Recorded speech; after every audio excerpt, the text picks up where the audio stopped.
Hey, what's up guys? So Apple launched a lot of products on September 15th virtual event except for iPhone 12 series. So that means the next event is for iPhone 12. And report claims that Apple has saved the iPhone launch for a mega event that will take place sometime in October. Now in this video we are gonna go sequentially.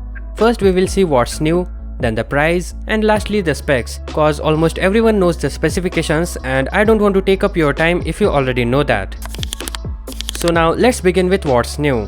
The iPhone 12 Pro Max has been spotted on popular benchmarking platform Antutu, and it reveals some of the smallest performance upgrades in iPhone history.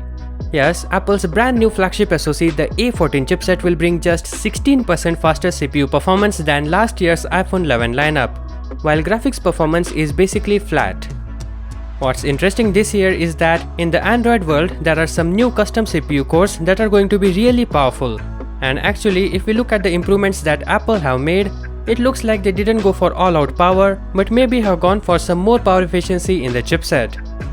With all that being said, we cannot rely 100% on benchmarks yet, cause we don't know the environment it's being tested in, and the iPhone 12 isn't out yet, so it might be a pre-release software. So we have to take all of these Antutu scores definitely with a pinch of salt. Anyways, from the Antutu scores and the small amount that Apple have told us already, it looks like Apple have leaned more towards better battery life than performance. And that's a good decision by Apple. Apple has downgraded the batteries across the iPhone 12 range despite them being the first iPhones to include 5G modems, which eats a lot of battery. And it said that iPhone 12 batteries will be 10% smaller than equivalent iPhone 11 models, which may be the reason why Apple capped their GPU performance even more. This brings us to the next question, whether iPhone 12 series supports 120Hz refresh rate. With 5G support and reduction in battery size, it doesn't look likely that Apple will include the 120Hz Pro Motion displays. Also, a reliable source, Ming-Chi Kuo, said to not expect 120Hz display on iPhone 12. He said that this could happen due to battery life, which Apple believes could take a hit on the phone if the company adds 120Hz panel on the iPhone 12. Additionally, we have known that Apple has struggled to find their 120Hz display screen for their models, and we keep hearing contradictions if it will get 120Hz or not, but Ming-Chi Kuo said that the iPhones releasing in 2021 might come with 120Hz display. So all in all, there are less chances of 120Hz panel being used on iPhone 12. But all hope is not lost and there have been multiple versions floating around. Now coming to price, it was previously rumored that the iPhone 12 would start at $650, that is $50 less than the iPhone 11. While we would love to see that, it did sound a bit unconvincing.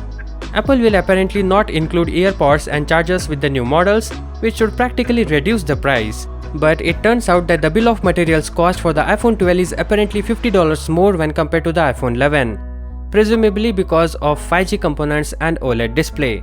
The price will start somewhere close to $750. Now for the final part, that is specs. Starting with, we have got the entry-level model of the Apple iPhone 12. It features a 5.4-inch phone with an OLED Super Retina display from Samsung with a resolution of 2340 by 1080 pixel. It's going to be equipped with 4 GB of RAM and it's going to come with a choice of 128 or 256 GB of storage. It's got an aluminum frame and of course it uses the Apple's A14 Bionic chip with 5G support. The iPhone 12 is coming with dual cameras on the rear, losing the telephoto in the Pro variants. Next up, we have got the iPhone 12 Max.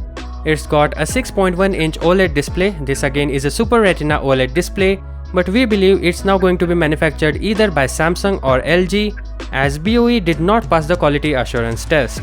It comes with a resolution of 2532 by 1170 pixel. It comes in 4 GB of RAM and a choice of 128 or 256 GB of storage. And of course, the iPhone 12 Max is powered by the A14 Bionic chip. It's got an aluminum frame, a 5G connectivity, and it uses dual camera setup on the rear. Next up, we have got the iPhone 12 Pro. It also has a 6.1-inch display, so it's basically the same size as the iPhone 12 Max, but with a 10-bit color support according to Ross, and has a resolution of 2532 by 1170. It's expected to come with 6 GB of RAM in the A14 powered model with storage options ranging from 128 to 512 GB. It's rumored to feature triple camera setup along with LiDAR sensor for depth. Last but not the least, we have the iPhone 12 Pro Max. It comes with a 6.7-inch OLED display. Again, this is a Super Retina display with a 10-bit color depth, and of course, it is manufactured by Samsung.